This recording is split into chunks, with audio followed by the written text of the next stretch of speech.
हमारी डुबकी को देखकर ये करोड़ों जनता यहां पर आई हुई है और आप हमारे रास्ते को रोकते हैं और कहते हैं इन्होंने परमिशन नहीं लिया। किस तरह से चोटी पकड़ पकड़ के जो है उनके अनुयायियों को खींचा गया, किस तरह से उनको अपमानित किया गया। मैं उनको जब बोलते सुन रहा था, उनकी आंखों से मैं बहने वाले आंसुओं को देख रहा था। 3 दिन पहले से उनको सूचना दी जा रही है, पूरा कार्यक्रम लिख करके दिया जा रहा है कि ये कार्यक्रम है, ये कार्यक्रम है, व्यवस्था बनाइए। और उनकी तरफ से फोन आकर के कहा जाता है कि कोई बात नहीं, कोई बात नहीं। और ये भाईचारा जब अपने लोगों का नहीं हुआ तो आपका क्या होगा।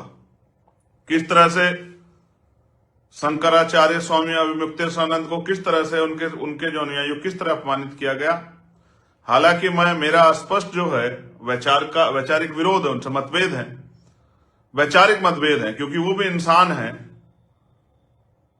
और मैं कॉन्स्टिट्यूशन को मानने वाला व्यक्ति हूं। आर्टिकल 25-26 का सम्मान करता हूं, धार्मिक आस्थाओं का सम्मान करता हूं। आप देखिए किस तरह से चोटी पकड़ पकड़ के किस तरह से खींचे गए।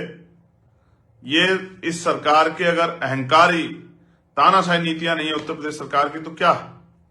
किस तरह से चोटी पकड़ पकड़ के जो है उनके अनुयायियों को खींचा गया, किस तरह से उनको अपमानित किया गया। मैं उनको जब बोलते सुन रहा था, उनकी आंखों से मैं बहने वाले आंसुओं को देख रहा था, उनकी बातों से उनकी पीड़ा को महसूस कर रहा था। इतने वैचारिक मतभेद के बावजूद इंसानियत के नाते उन पे हुए अत्याचार का मैं विरोध करता हूं। जब ये उनके नहीं हुए तो आपके क्या होंगे, आपको सोचना पड़ेगा। वो वर्ण व्यवस्था के समर्थक है, मैं वर्ण व्यवस्था के खिलाफ। मैं मानवता का सिपाही हूं। मैं मानता हूं कोई आदमी जन्म के आधार पर श्रेष्ठ और जन्म के आधार पर छोटा नहीं, नीच नहीं हो सकता। मैं मानता हूं कि सब मनुष्य अपने कर्मों के आधार पर सम्मान प्राप्त करते हैं और अपमान के भागीदार होते हैं। वो मानते हैं कि लोग जन्म से श्रेष्ठ हैं और वो तय करते हैं कि इन जातियों को यही काम करना है। लेकिन उसके बावजूद भी, इतनी असहमति के बावजूद भी, भारतीय नागरिक होने के कारण मैं इस बात का पुरजोर विरोध करता हूं जिस तरह का व्यवहार जो है स्वामी शंकराचार्य स्वामी अविमुक्तेश्वरानंद जी के साथ हुआ, उनके अनुयायियों के साथ हुआ। मैं इसका कठोर विरोध करता हूं, जबकि वो मेरे खिलाफ है।